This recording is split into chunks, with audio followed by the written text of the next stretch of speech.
Hello and welcome to the dev server for War Thunder's Raining Fire update. In this video we're going to be taking a quick look at the SEPECAT Jaguar, which is a new supersonic strike fighter for the British and the French. The British will be getting the Jaguar GR.1, placed after the Supermarine Swift F7, and the French will be getting the Jaguar A, which is placed after the Dassault Étendard 4M. Both of these aircraft are Tier 6 and are currently placed at battle rating 10.0.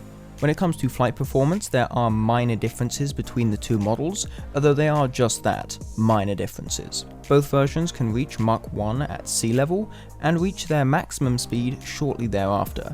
However, above 20,000 feet, the aircraft can surpass Mach 1.4 in level flight. Both versions are powered by the same Adur Mach 102 jet engine, of which two are used with an afterburner thrust of just over 3,000 kilograms of force per engine. Both versions of the Jaguar hold a 90 meter per second climb rate with clean airframes, although this can drop dramatically when additional payloads are added onto the pylons. The aircraft has multiple flap settings with takeoff, combat and landing to suit various situations. For landings, the Jaguar has a drag chute and an arrestor hook. This will allow for a good amount of flexibility when it comes to landing locations. As for weapons, both types feature different payloads, although there are a few similarities. Both models feature a ballistic computer for both bombs, guns, and unguided rockets. This will help greatly when trying to use this aircraft for close air support, allowing for good accuracy with all of its air-to-ground ordnance. Both aircraft also feature a radar warning receiver. This will help to detect any enemy vehicle that are utilizing radar in the nearby area. The British Jaguar GR.1 has two bomb options, either 1,000 pound LBGP Mark 1 bombs or Mark M1 540 pound bombs. In both cases, up to 8 of these can be carried, or 6 of them when also carrying air-to-air missiles. As mentioned, dropping these bombs will be aided by the ballistics computer, which will give an aiming marker when diving onto the target. The GR.1 also has use of a single type of unguided rocket, this being the 70mm CRV-7. This is the same rocket that is used on the Apache AH Mark 1, and up to 76 of these can be carried, or 38 of them alongside a pair of air-to-air missiles. These unguided rockets have 290mm of pen and will be quite destructive when used top-down or into the side of a target. Aiming somewhat accurately will of course be assisted by the ballistics computer. The final pylon weapon on the GR Mark 1 is the AIM-9G Sidewinder IR-guided missile. As far as I'm aware, this is an improved version of the AIM-9D that is used by the two British Phantoms. The missile has a 16G overload and a range of just over 11 miles. Two of these missiles can be carried on the outboard underwing pylons. The final weapon of the GR.1 is a pair of internally mounted 30mm cannons. These have a fire rate of 1,200 rounds per minute and hold 150 rounds per gun.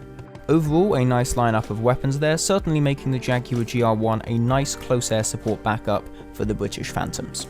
So moving over to the French Jaguar A, which also has a good amount of ground ordnance assisted with air-to-air missiles. Firstly, the bombs. The Jaguar A has two bomb types, 250kg Type 25 bombs, of which up to 11 can be carried, or 400kg Type 21 bombs, of which up to 8 can be carried.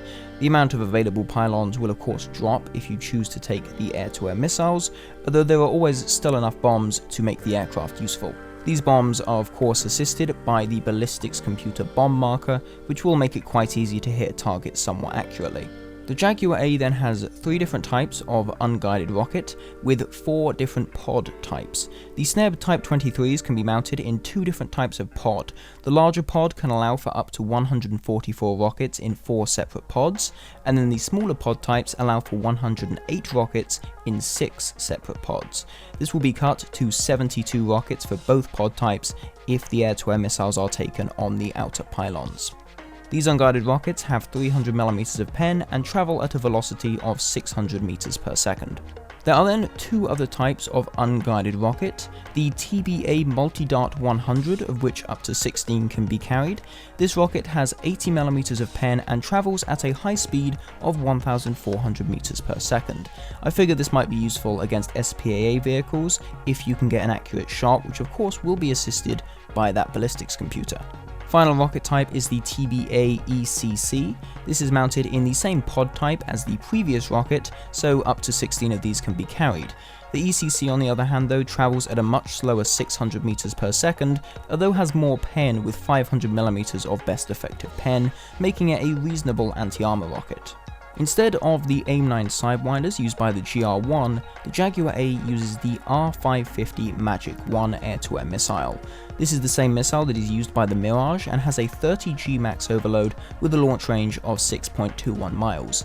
As far as I have seen, this is one of the most competitive air-to-air missiles currently in game, so this will be rather useful for defending yourself against enemy aircraft. Finally, the Jaguar A has a pair of 30mm DIFA 553 cannons. These have a rate of fire of 1,300 rounds per minute and hold 150 rounds per gun. As with the British Jaguar, this has a good lineup of ordnance options and will certainly come in handy in both ground and air battles. Both versions of the Jaguar do feature a fully detailed cockpit, something that will be nice for simulator players, although unfortunately there are not currently any secondary skins available for either version. It's also worth mentioning that there is no armor on either version, so you will need to be careful. Well, I believe that's more or less it. It is rather late at the time of recording this video, so it is certainly possible that I forgot something, but I believe that is more or less what you would want to see. This is of course just a brief overview, so hopefully I have covered everything that people were interested to know. Anyway, thank you very much for watching. If you did enjoy, please consider liking the video, and if you want to see some more recent War Thunder content, feel free to subscribe to the channel. Thanks again for watching, and I'll see you in the next one.